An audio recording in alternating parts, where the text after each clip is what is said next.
اسے آفس دوبارہ جوائن کیے اس روز 10واں دن تھا۔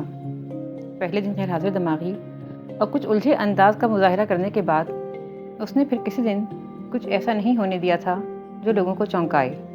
لنچ ٹائم میں حسب معمول وہ ایک فائل دیکھنے کے ساتھ ساتھ سینڈوچ کھانے اور کولڈ ڈرنک کے سپ لینے میں مصروف تھی کہ اپنے موبائل پر کال آتی دیکھ کر اس نے بھیدیانی کے عالم میں کال ریسیو کر لی۔ ہیلو مہا، حمیر بول رہا ہوں۔ سینڈوچ اس کے ہاتھ سے چھوٹ کر فائل پر گر پڑا۔ ہومی، اس کے لبوں سے اتنے دھیمے انداز میں یہ نام نکلا کہ شاید دوسری طرف سنا بھی نہیں جا سکا۔ مہا، میں حمیر بول رہا ہوں۔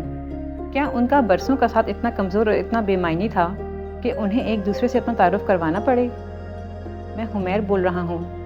میں تمہیں تمہاری آہٹوں سے پہچانتی ہوں۔ یہ تعارفی اور پرتکلف جملے بول کر کیوں مجھے پرایا بنا رہے ہو؟ اس نے سوچا۔ اس کی آنکھیں آنسوؤں سے بھر گئی تھیں اور حلق میں ایسا پھندا لگا تھا کہ وہ کچھ کہہ بھی نہیں پا رہی تھی۔ مہا، اس کی خاموشی سے تنگ آ کر اس نے پھر سے اس کا نام لیا۔ میں پل پل جی رہی ہوں، پل پل مر رہی ہوں۔ تمہارے بغیر کچھ اچھا نہیں لگتا ہومی، پلیز واپس آ جاؤ۔ یہ سب اس نے سوچا مگر بولا کچھ بھی نہیں۔ تم کیسے ہو ہومی؟ منہ سے آواز نکلنے کی دیر تھی کہ اس کی آنکھوں میں ٹہرا پانی قطرہ قطرہ کر کے اس کے چہرے اور گردن کو بھگوتا میز پر گرنے لگا۔ میں ٹھیک ہوں۔ اس کی آواز بہت ہموار اور نارمل تھی۔ مجھے تم سے کچھ ضروری باتیں کرنا ہے، اسی کے لیے میں نے تمہیں فون کیا ہے۔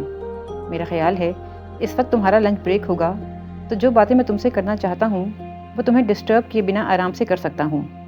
وہ خاموش بیٹھی میز پر تیزی سے گرتے اپنے آنسوؤں کو ایک ٹک دیکھے چلی جا رہی تھی۔ یہ باتیں میں تم سے اسی روز کرنا چاہتا تھا مگر تب تم اتنی حساس اور اس قدر ایموشنل ہو رہی تھیں کہ ہم دو پڑھے لکھے اور میچور افراد کی طرح ان تمام امور پر بات کر ہی نہیں پائے تھے۔ میں اتنے دن کزن ٹھہرا رہا تاکہ تم اس جذباتی فیز سے باہر نکل آؤ۔ اب 1 مہینہ ہو چکا ہے اور میرا خیال ہے کہ تم اس جذباتی فیز سے نکل کر ساری صورتحال کو حقیقت پسندی کے ساتھ قبول کر چکی ہوگی۔ تو اب ہمیں تمام تصفیہ طلب امور پر بات کر لینی چاہیے۔ وہ سیدھا کام کی بات کی طرف آتا سنجیدگی اور بردباری سے بولا۔ اس کے آنسوؤں کے بہنے کی رفتار میں ایک دم ہی شدت آ گئی تھی۔ میں ڈیورس اور تمہارے مہر کی بات کر رہا ہوں۔ میں تمہیں 1 لاکھ روپے کا چیک بھجوا دوں یا تم کیش لوگی؟ یہ ایک شوہر کی اپنی بیوی سے نہیں، ایک بینکر کی اپنے کلائنٹ سے بزنس کمیونیکیشن تھی، غیر جذباتی اور مدلل۔ وہ جواب میں کچھ بھی نہیں کہہ پائی۔ اس کے آنسو اسے کچھ بولنے ہی نہیں دے رہے تھے۔ وہ صرف یہ کوشش کیے جا رہی تھی کہ اس کی سسکیوں کی آوازیں لائن کے دوسری طرف نہ پہنچ سکیں۔ میں اور سدرا 10-15 دن میں امریکہ جا رہے ہیں۔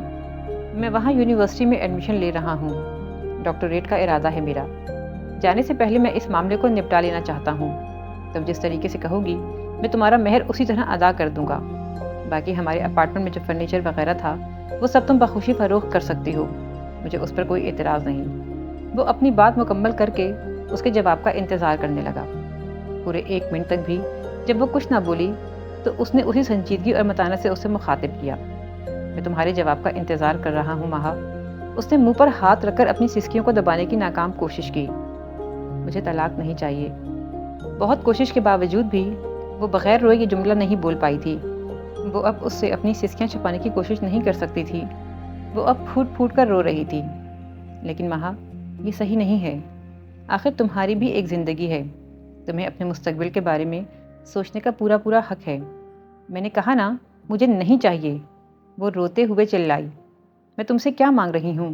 مجھے طلاق دیے بغیر بھی تم سدرا آفاق کے ساتھ زندگی گزار سکتے ہو۔ میں کبھی بھی تمہارے پاس کوئی حق جتانے نہیں آؤں گی، کچھ بھی مانگنے نہیں آؤں گی۔ تم ابھی بھی اس جذباتی کیفیت سے نہیں نکلیں؟ وہ ایک گہری سانس لے کر بولا۔ Okay, as you wish. لیکن جس وقت بھی تم اس جذباتی کیفیت سے باہر نکل آؤ تو مجھ سے فوراً رابطہ کرنا۔ میرے آفس فون کر کے تم احسان یوسف سے میرا امریکہ کا ایڈریس اور فون نمبر لے سکتی ہو۔ اس حماقت سے نکل کر اپنی زندگی کے بارے میں سوچو گی اور کسی اچھے انسان کا ہاتھ تھام لو گی تو مجھے واقعی خوشی ہوگی۔ اچھا، میں فون بند کر رہا ہوں۔ اللہ حافظ۔ بہت فیاضی کے ساتھ اسے اس کی زندگی کے بارے میں سوچنے کی دعوت دے کر رابطہ منقطع کر دیا گیا تھا۔ اسے اپنی آنکھوں کے سامنے ہر چیز گردش کرتی گول گول گھومتی نظر آ رہی تھی۔ آنسوؤں کے طوفان سے اس پار ہر چیز دھندلی تھی، ہر منظر غیر واضح اور مبہم تھا۔ وہ پورا کا پورا میرا ہے، اس کی محبت میری ہے، اس کی وفائیں میری ہیں۔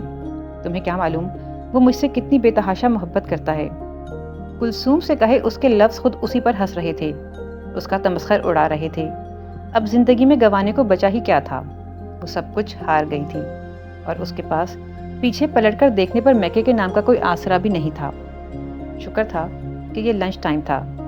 بیشتر افراد لنچ کرنے کے لیے گئے ہوئے تھے اور اس کے کیبن کا دروازہ بھی بند تھا، لیکن رسوائی کا خوف تو ابھی بھی تھا نا۔ اپنی ہار وہ لوگوں سے ابھی بھی چھپائے رکھنا چاہتی تھی۔ مسز حمیر، میٹنگ سے پہلے آپ ذرا یہ فائل اسٹڈی کر لیں، اور ابھی تھوڑی دیر پہلے میرا شوہر مجھ سے اپنے نام کا یہ حق بھی واپس لینے کی بات کر رہا تھا۔ بڑی مشکلوں سے یہ ایک حق اپنے پاس رکھ پائی ہوں، باقی تو سب کچھ گنوا دیا ہے۔ جی سر، میں اسے دیکھ لوں گی۔ وہ فائل لے کر فائنینس ڈائریکٹر کے آفس سے نکل آئی تھی۔ سامنے سے آتے فائز کو وہ نظر انداز کر کے گزر جانا چاہتی تھی، مگر وہ اس کے عین سامنے آ کر رک گیا۔ بڑی باس کی چمچا گیری ہو رہی ہے، لگتا ہے ماہا احمد علی کا پھر سے پروموشن ہونے والا ہے۔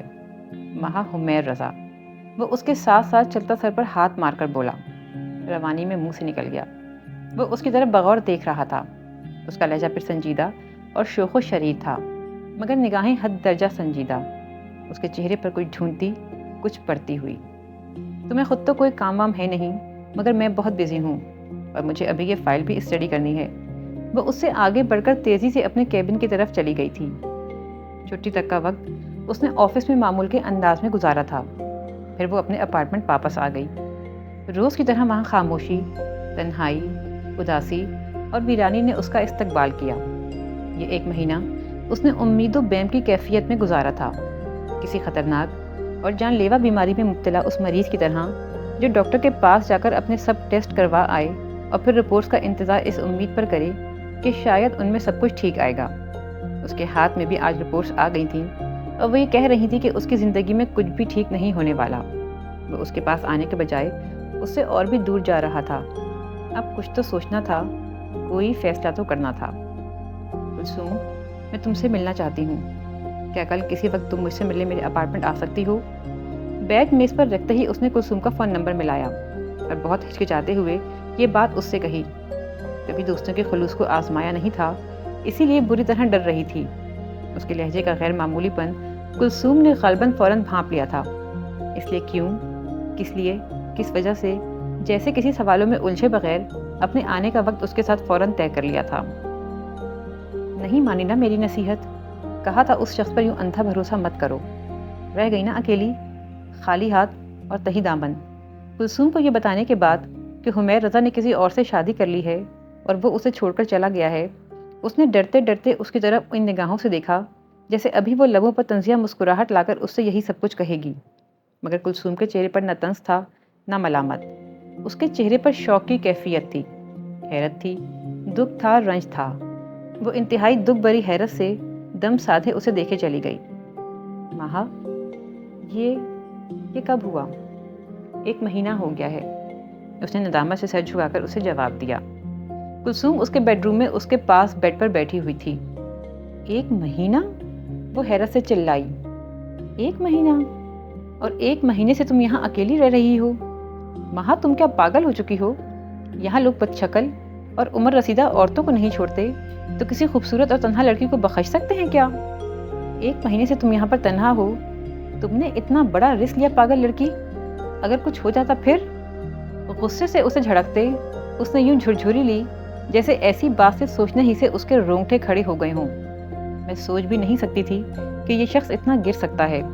تمہاری شادی کے بعد جب بھی تم سے ملتی تھی مشینی زندگی گزارتے اور گھن چکر بنے ہی دیکھا تمہیں، مجھے بہت برا لگتا تھا، مگر تب بھی یہ سوچ تو کبھی میرے دل میں آئی ہی نہیں تھی کہ وہ ضلالت کی ایسی انتہا تک پہنچ سکتا ہے۔ اتنا کمصرف، اتنا کمینہ، تمہاری جیسی اچھی بیوی کی قدر نہیں کی۔ اللہ اس سے تم پر کیے ہر ظلم کا ایسا حساب لے گا کہ وہ سکون کو ترسے گا، چین کی زندگی کبھی۔ کلثوم پلیز۔ اسے مزید بد دعائیں دینے سے اس نے بے ساختہ روک دیا۔ عجیب سا ڈر لگا تھا، ایک وہم سا آ گیا تھا اس کے دل میں کہ اگر جو یہ گھڑی قبولیت کی ہوئی تو پھر اللہ وہ ہمیشہ خوش رہے، ہمیشہ سکھی رہے، اسے زندگی میں خوشیاں، کامیابیاں، سکون، سب کچھ دینا۔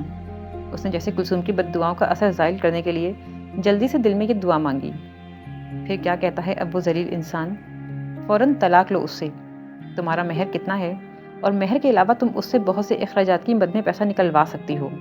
جب تک اس کے ساتھ رہیں تب تک تو اسے اپنی کمائیوں سے خوب مزے کرائے ہیں، اب ذرا اس کمینے کو تھوڑا سا سبق بھی تو سکھانا چاہیے، ہم کسی اچھے وکیل سے۔ اس نے کلثوم کی بات کاٹ دی اور اسے یہ بات بتائی کہ حمیر اسے طلاق دینے کے لیے بخوشی آمادہ ہے، مگر وہ لینا نہیں چاہتی۔ مہا تم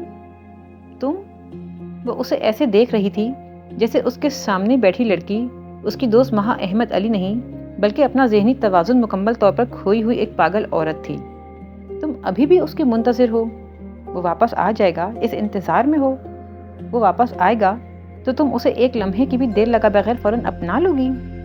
تمہارے دل میں ابھی بھی اس شخص کے لیے جگہ ہے جو تمہیں بیچ راستے میں بے یار و مددگار اور تنہا چھوڑ گیا؟ ارے کچھ عرصہ جانور کو ساتھ رکھیں تو اس سے بھی انسیت ہو جاتی ہے، اور اس نے تو تمہیں جانور جتنی اہمیت بھی نہیں دی، تم اس کے لیے خود کو برباد کرو گی۔ میں تمہاری جگہ ہوتی اور میرا شوہر ایسا کرتا تو تم اس کی زندگی حرام کر دیتی، اسے عدالت کے کٹہرے میں گھسیٹتی، گالیاں دیتی، بد دعائیں دیتی، اپنے حق مہر اور پیسے کے حوالے سے پائی اس سے وصول کرتی۔ اس نے کلثوم کی بات کاٹی اور اس سے بھی زیادہ درشت لہجے میں بولی، تم یہ سب کر سکتی ہو کلثوم، اس لیے کہ تمہاری زندگی میں تمہارے شوہر کے علاوہ بھی بہت لوگ ہیں، تمہارے پاس ایک پورا خاندان ہے جس میں ایک رشتے کی کمی دوسرے رشتے پورے کر سکتے ہیں، مگر میرے پاس وہی ایک شخص ہے، میرا شوہر، میرا واحد رشتہ۔ کیا ہوا جو اسے مجھ سے ویسی محبت نہیں جیسی مجھے اس سے ہے؟ محبت کے نہ ہونے سے ہمارا رشتہ ختم تو نہیں ہو گیا، جلد یا بدیر اسے اپنی غلطی کا احساس ہوگا تو وہ واپس آ جائے گا، اور جب وہ واپس آئے گا تو تم صبح کا بھولا شام کو گھر آئے تو پھر بھولا نہیں کہتے، یہ کہہ کر اسے پھر سے سر آنکھوں پر بٹھا لوں گی۔ اس 21ویں صدی کی ایک مثالی پتی ورتا عورت جو شوہر کی محبت میں خوشی خوشی ستی ہو جائے۔ لعنت ہے مہا احمد علی تمہارے اس پتی ورتا پن پر۔ کلثوم نے غصے اور جھنجھلاہٹ کے ساتھ اسے گھورا، اور فرض کر لو وہ واپس نہیں آیا، نہ جلد نہ بدیر، اگر اسے اپنی غلطی کا احساس ہوا ہی نہیں، پھر کلثوم کا انداز جرح کرنے والا تھا۔ ایسا ہو ہی نہیں سکتا، وہ واپس آئے گا، وہ واپس آئے گا کلثوم، میری محبت اتنی بے اثر تو نہیں ہو سکتی۔ اس کی آواز بھرا گئی اور آنکھیں بھیگنا شروع ہو گئیں۔ وہ اپنی زندگی میں سے مجھے نکال ہی نہیں سکتا، کہتا ہے مہا تمہاری وجہ سے میری زندگی میں ترتیب ہے، اگر تم نہ ہوتی تو پتہ نہیں میرا کیا بنتا۔ کھوئے سے لہجے میں وہ حال کا صیغہ استعمال کر کے یوں بول رہی تھی جیسے وہ 2-4 روز کے لیے کہیں چلا گیا تھا اور آج کل میں بس واپس آنے ہی والا تھا۔ اس دیوانی لڑکی کی یہ محبت اور یہ یقین کلثوم کی آنکھوں میں آنسو لے آیا تھا۔ اس نے بے اختیار کھینچ کر اسے اپنے سینے سے لگا لیا تھا۔ وہ تمہاری محبت کے لائق نہیں ہے مہا، مت خوار کرو خود کو یوں۔ جو تمہیں بغیر کسی خطا کے بیچ راستے میں چھوڑ کر چلا گیا، تمہیں بھلا گیا، اسے تم بھی بھول جاؤ۔ بھلا دینا اتنا آسان نہیں ہوتا کلثوم، میں نے اس سے محبت کی ہے، اپنے دل کی تمام تر شدتوں اور سچائیوں کے ساتھ۔ تمہیں اپنے دل کی بات بتاؤں کلثوم، جس روز وہ واپس آئے گا کہ مہا میں تمہارے پاس واپس آ گیا، میں واقعی پچھلی ہر بات بھلا کر اس کے ساتھ اپنی زندگی وہیں سے شروع کر دوں گی جہاں پر ہمارا ساتھ چھوٹا تھا۔ وہ اپنی دوست کے گلے لگ کر بلک کر رو پڑی تھی، اور کلثوم عدنان اس کی پشت پر ہولے ہولے ہاتھ پھیرنے کے سوا اور کچھ نہیں کر سکتی تھی۔ مہا تم آنٹی کے پاس کیوں نہیں گئیں؟ 1 مہینے سے تنہا رہ رہی ہو، تم نے کتنا بڑا خطرہ مول لیا۔ بہت دیر بعد جب وہ اپنے جذبات پر قابو کر پائی تو اس بات کی طرف آ گئی جو اس وقت اس کا سب سے بڑا مسئلہ تھا، اور جس کی وجہ سے اس نے کلثوم کو بلایا تھا، جو اسے کبھی اپنی ماں، ستیلے باپ اور بہن بھائی کے متعلق سچ نہیں بتا پائی، تو اس کے متعلق سچ کیوں کر بتا دیتی جس سے اسے واقعی محبت تھی، اور وہ جسے وہ لوگوں کی نگاہوں سے گرتا ہوا کبھی دیکھ ہی نہیں سکتی تھی۔ وہ ممی کے گھر کیوں نہیں گئی، اس بات کو سمجھانے کے لیے وہ بہت پیچھے کی باتوں کی طرف نہیں گئی، صرف حال کا ایک وہ تازہ واقعہ سنا دیا جو محض 8 روز پہلے پیش آیا تھا۔ ہفتے کی رات ممی عبداللہ کے ساتھ اس کے فلیٹ پر آ گئی تھیں۔ وہ اسے عبداللہ کی جاب کی یاد دہانی کروانے، اس کا CV اور ڈاکیومنٹس دینے آئی تھیں، اور وہ غیر متوقع طور پر انہیں دیکھ کر بوکھلا گئی تھی۔ رات کے 12:30 بجے حمیر کی غیر موجودگی اور اپارٹمنٹ میں اپنے تنہا ہونے کا جواز پیش کرنے کے لیے کسی جھوٹ کے بجائے بوکھلاہٹ میں اسے انہیں سچ بتانا پڑا تھا، اور سچ سنتے ہی وہ گھبرا کر یوں کھڑی ہو گئی تھیں جیسے انہیں کرنٹ لگ گیا ہو، وہاں کہیں واپس ان کے گھر نہ آ جائے۔ اس نے ان کی آنکھوں میں پہلے اس خوف کو بڑے آرام سے دیکھ لیا تھا۔ تب اس نے خود نہیں سوچا تھا کہ وہ اپنے اپارٹمنٹ کو چھوڑ کر کہیں اور جائے گی، مگر آج حمیر کی فون کال کے بعد اسے پتہ چل گیا تھا کہ اب اسے یہاں سے جانا ہے۔ وہ صحیح کہتا تھا، اس کی ممی اتنی ظالم نہیں جتنا وہ انہیں سمجھتی تھی۔ بس اتنا ہی تو تھا کہ ان کے گھر میں اس کے لیے جگہ نہ تھی، اس میں ظلم تو کہیں بھی نہیں تھا۔ کلثوم کی آنکھوں میں ایک بار پھر اس کے لیے حیرت اور دکھ ساتھ پھیل گئے تھے۔ ماہا احمد علی حمیر رضا کو اپنا خاندان اور اپنی فیملی کیوں کہتی تھی، اس کی سمجھ میں آ گیا تھا۔ وہ ممی کی محبت، انکل کی شفقت اور مونا اور عبداللہ کی پیار بھری شرارتیں، کالج اور یونیورسٹی میں سنائے اس کے وہ سارے قصے جھوٹے تھے۔ کلثوم نے اسے کچھ جتایا نہیں تھا۔ بہت مہنگے خواب دیکھ بیٹھی تھی ماہا احمد علی، آج اس کے وہ سارے خواب ٹوٹ کر بکھر رہے تھے۔ دیکھیں، اس باکس میں بہت قیمتی پینٹنگز اور کرسٹل کے گلدان رکھے ہیں، اسے احتیاط سے رکھیے گا۔ اس باکس میں بہت نازک سی کراکری ہے، دیکھیے گا کہیں ٹوٹ نہ جائے۔ وہ اپنی آنکھوں میں آتے آنسوؤں کو بار بار پیچھے دھکیل کر سامان اٹھاتے ہوئے مزدوروں کو احتیاط سے سب کچھ رکھنے کی تاکید کیے جا رہی تھی۔ یہ بے جان چیزیں نہیں، یہ میرے خواب ہیں، انہیں توڑنا مت۔ اس کی آنکھیں ان سے التجا کر رہی تھیں۔ وہ کلثوم کے والدین کے گھر بطور کرایہ دار شفٹ ہو رہی تھی۔ کلثوم کے میکے کے گھر میں اس کے والدین، بھائی بھابھی اور چھوٹی بہن رہتے تھے۔ خاصا بڑا گھر تھا ان کا۔ اس نے کلثوم کے اور اس کی امی کے منہ سے 2-3 مرتبہ یہ بات سنی ہوئی تھی کہ ان کی ضرورت کے لیے تو گراؤنڈ فلور ہی بہت ہے۔ فرسٹ فلور پر بنا ایک کمرہ، اٹیچ باتھ اور ایک کچن ان کی ضرورت سے زائد ہے۔ خالی پڑے اس کمرے کو اگر وہ کرائے پر دے دیں تو جگہ استعمال بھی ہونے لگے گی اور کچھ پیسے بھی مل جائیں گے۔ ان کے گھر کا چونکہ ایک ہی گیٹ تھا اور فرسٹ فلور پر جانے کے لیے سیڑھیاں بھی گھر کے اندرونی حصے سے ہی جاتی تھیں، اسی لیے وہ کسی قریبی جان پہچان والی چھوٹی سی فیملی کو وہ کمرہ کرائے پر دینا چاہتے تھے۔ اس نے اس روز کلثوم سے وہ کمرہ کرائے پر لینے کی بات کی تھی۔ وہ کتنے کرائے پر کمرہ دینا چاہتے تھے یہ اس کے علم میں تھا۔ کلثوم کو سب کچھ سچ بتا دینے کے بعد اس نے اس سے وعدہ لیا تھا کہ وہ یہ ساری سچائی کسی اور کو نہیں بتائے گی، اپنے شوہر کو بھی نہیں اور اپنے والدین کو بھی نہیں۔ پھر ایک جھوٹی کہانی ماہا احمد علی کے پاس تیار تھی۔ اس کا شوہر مزید تعلیم حاصل کرنے امریکہ گیا ہوا ہے، اس کے پیچھے گھر میں وہ اکیلی تو نہیں رہ سکتی، اور چونکہ اس کا شوہر خوددار اور غیرت مند بہت ہے، اسی لیے اسے اتنے لمبے عرصے تک اپنی بیوی کا اس کے مہکے میں رہنا کسی صورت گوارا نہیں۔ تو اسی خودداری اور غیرت مندی کے سبب وہ ان کے گھر بطور کرایہ دار رہنا چاہتی ہے۔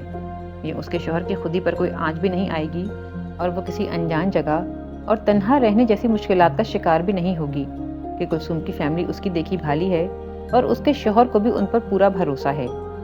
اپارٹمنٹ سے سامان شفٹ ہوتے وقت کلثوم اس کے ساتھ سارا وقت رہنا چاہتی تھی۔ اپنا محبتوں سے بسایا گھر اجڑتا، بکھرتا اور خالی ہوتا دیکھنا کسی عورت کے لیے سہل نہیں ہوتا، مگر گھر، شوہر، بچے، وہ انہیں نظر انداز کر کے پورا دن اس کے ساتھ نہیں رہ سکتی تھی۔ ماہا نے اسے خود واپس جانے کا کہا تھا۔ آہستہ آہستہ وہ گھر خالی ہوتا چلا گیا، جس میں 2 سال اور 8 مہینے پہلے اس نے حمیر رضا کے ساتھ ایک نئی زندگی کی ابتدا کرتے ہوئے قدم رکھا تھا۔ یہاں قدم قدم پر اس کے خواب بکھرے ہوئے تھے۔ آج اس کے خواب اس سے چھن رہے تھے، آج اس کا گھر اس سے چھن رہا تھا۔ وہ لمحے، وہ یادیں اور وہ سارے خواب، سب کچھ خاک ہونے جا رہا تھا، اور وہ خالی اپارٹمنٹ میں اکیلی کھڑی تھی۔ اس کی زندگی کا وہ چوتھا گھر بھی اس سے چھن گیا تھا، جسے پورے یقین اور اعتماد کے ساتھ اس نے اپنا مان لیا تھا، اور اپنا بنا لینے کے بعد اسے بہت پیار سے دن رات محنت کر کے بنایا تھا۔ ایک گھر، ایک دریچہ، ایک پیار بھری چھاؤں، اور ان سب کے خواب دیکھتی ماہا احمد علی ایک بار پھر بے گھر ہو گئی تھی۔ ہم اکیلے ہوں اور چاہے اس اکیلے پن میں ہمارا اپنا کوئی قصور نہ بھی ہو، پھر بھی معاشرے کے مروجہ اصولوں کے تحت لوگوں کی نگاہوں میں اپنی عزت اور اپنا بھرم قائم رکھنے کے لیے ہمیں اپنا اکیلا پن چھپانا پڑتا ہے۔ وہ بھی لوگوں سے اپنے اکیلے پن کو چھپائے زندگی کو جینے کی کوشش کر رہی تھی۔ وہ ممی کے گھر واپس نہیں گئی اور اپنا رہنے کا کہیں اور انتظام کر لیا تو انہوں نے بھی اس سے کنی کترانا اور نظر انداز کرنا چھوڑ دیا، ورنہ اس سے پہلے عبداللہ کی جاب کے حوالے ہی سے کچھ پوچھنے کے لیے اس نے وہاں سے فون ہی کیا تو وہ اس کی آواز سنتے ہی پریشان ہو جاتی تھیں۔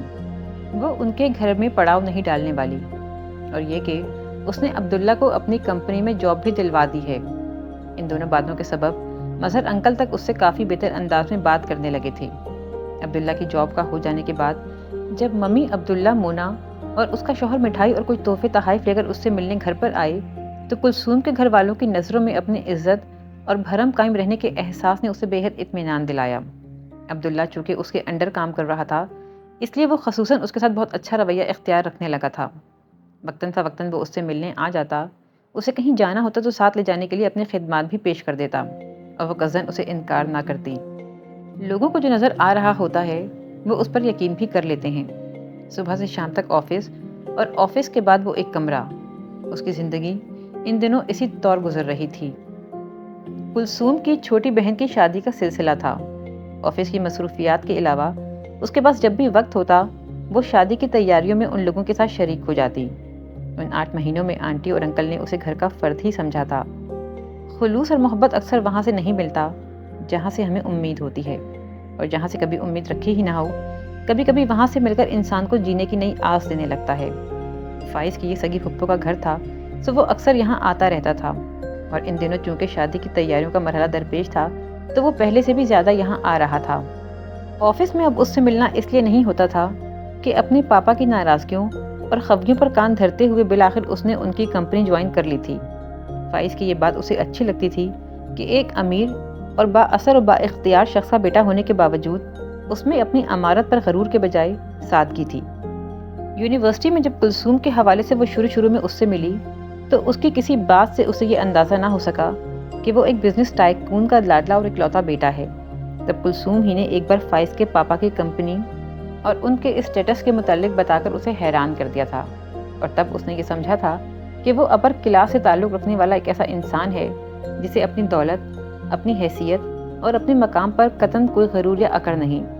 کلثوم کا گھرانہ ایک کھاتا پیتا خوشحال گھرانہ کہلایا جا سکتا تھا، مگر پھر بھی ان کے اور فائز کے گھرانے کے اسٹیٹس میں زمین آسمان کا فرق تھا۔ اسٹیٹس کے اس فرق کے باوجود بھی وہ اپنی پھپھو کے گھر خوب آتا۔ نہ صرف وہ بلکہ اس کی پوری فیملی ہی ہر خوشی کے موقع پر پوری خوشی کے ساتھ شرکت کرنے کے لیے موجود ہوا کرتے تھے۔ اس روز بھی ایسا ہی ایک دن تھا جب شام کے وقت فائز ان لوگوں کو شاپنگ کرانے لے کر آیا ہوا تھا۔ غزل کو ماہا کی پسند پر بہت بھروسہ تھا، اس لیے وہ اپنی زیادہ تر شاپنگ اسی کے مشورے سے کرنا چاہتی تھی۔ اس کے ساتھ ساتھ بھابھی بھی ان لوگوں کے ساتھ موجود تھیں۔ وہ لوگ خریداری کر رہی تھیں اور فائز گاڑی میں بیٹھ کر اونگتا ان کی شاپنگ ختم ہونے کا انتظار کر رہا تھا۔ شاپنگ ان کی تقریباً ساری ہو چکی تھی۔ آپ لوگ باہر جا کر دکان سے کپڑے لے آئیں، مجھے ذرا یہاں ایک شاپ پر کچھ کام ہے، آپ لوگ فارغ ہو کر گاڑی کے پاس چلے جائیے گا، میں بھی وہیں آ جاؤں گی، اس نے ان دونوں سے کہا۔ اور پھر جیسے ہی وہ دونوں آگے بڑھیں وہ بچوں کی اس دکان میں آ گئی جہاں نیو بورن بیبی سے کپڑوں سے لے کر دیگر تمام سامان تک کی وسیع اور امپورٹڈ رینج موجود تھی۔ وہ بھابھی کو ان کے پہلے بچے کی پیدائش پر کچھ اچھا سا تحفہ دینا چاہ رہی تھی۔ اس طرح کی دکانوں کو دیکھ کر جس طرح کی حسرت اور ادھورا پن اس کے اندر ہمیشہ پھیل جایا کرتا تھا، آج بھی پھیل گیا تھا۔ کاش وہ بھی۔ شیشے کا دروازہ کھول کر وہ اندر داخل ہوئی اور ہمیشہ کی طرح اپنے اندر حسرتیں اور اداسیاں پھیلتی دیکھیں۔ ہم اپنی بیٹی کا نام امل رکھیں گے، ایک بار باتوں کے دوران اس نے حمیر سے کہا تھا۔ نہیں بھائی، بیٹی مجھے نہیں چاہیے، پال پوس کر بڑا کرو، پڑھاؤ لکھاؤ اور پھر کسی اور کو دے دو، مجھے بیٹا چاہیے اور اپنے بیٹے کا نام ہم روحان رکھیں گے۔ اس کے کانوں میں اس رات کی ان دونوں کی وہ آوازیں یوں گونج رہی تھیں جیسے کل رات ہی انہوں نے آپس میں باتیں کی ہوں، اور پھر بے ساختہ ہی وہ بیبی گرلز والے سیکشن سے نکل کر بیبی بوائز والے حصے کی طرف آ گئی۔ حمیر، یہ بلینکٹ دیکھو کیسا لگ رہا ہے۔ وہ اس آواز پہ نہیں، اس نام پر چونکی تھی۔ دنیا میں حمیر نام کے لاکھوں لوگ ہوں گے، پھر بھی یہ نام ہر بار دل کے تاروں کو ہلا کر رکھ دیا کرتا تھا۔ وہ بے ساختہ پوری کی پوری گھومی تاکہ اس آواز اور اس کے مخاطب دونوں کو دیکھ سکے، اور دیکھنے پر جو اسے نظر آیا اس کی وہ ہرگز توقع نہیں رکھتی تھی۔ وہ دونوں اس سے چند قدم کی دوری پر کاؤنٹر کے سامنے کھڑے تھے۔ وہ دونوں اس کے بالکل سامنے تھے، مگر اپنی خریداری اور گفتگو میں اتنے مشغول کہ انہیں سر اٹھا کر ادھر ادھر دیکھنے کی فرصت نہیں تھی۔ اسے وہاں کھڑے ہو کر کسی حساب کتاب کی ضرورت نہیں تھی۔ اس نے جن مہینوں کے لاتعداد دنوں اور راتوں کو کانٹوں پر گزارا تھا وہ ان کی تعداد بغیر گنے بتا سکتی تھی۔ وہ بتا سکتی تھی کہ اس لڑکی سے اس کے شوہر کی شادی کو 8 مہینے اور 27 دن ہو چکے ہیں، اور وہ کتنے مہینوں کی پریگننٹ تھی۔ یہ اس کی حالت دیکھ کر ہی پتہ چل رہا تھا۔ وہ خود 2 سال اور 7 مہینوں تک جس دن کے انتظار میں پل پل تڑپی، اس دن کا اس دوسری لڑکی کو چند مہینے بھی انتظار نہیں کرنا پڑا۔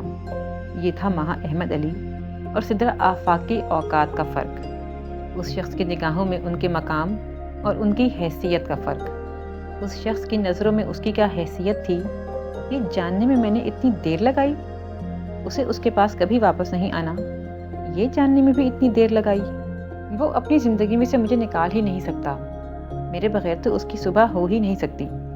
مگر حقیقت یہ تھی کہ اس کے بغیر اس کی صبح، دوپہر، شام اور رات سب ہو رہی تھیں اور بہت خوب ہو رہی تھیں۔ اسے اپنی زندگی سے نکال کر وہ بہت خوش، بہت مطمئن اور بہت آسودہ تھا۔ اس کی زندگی میں خوشگوار تبدیلیاں آ رہی تھیں، وہ باپ بننے والا تھا اور اس کے بچے کی ماں مہا احمد علی نہیں، ایک دوسری عورت تھی۔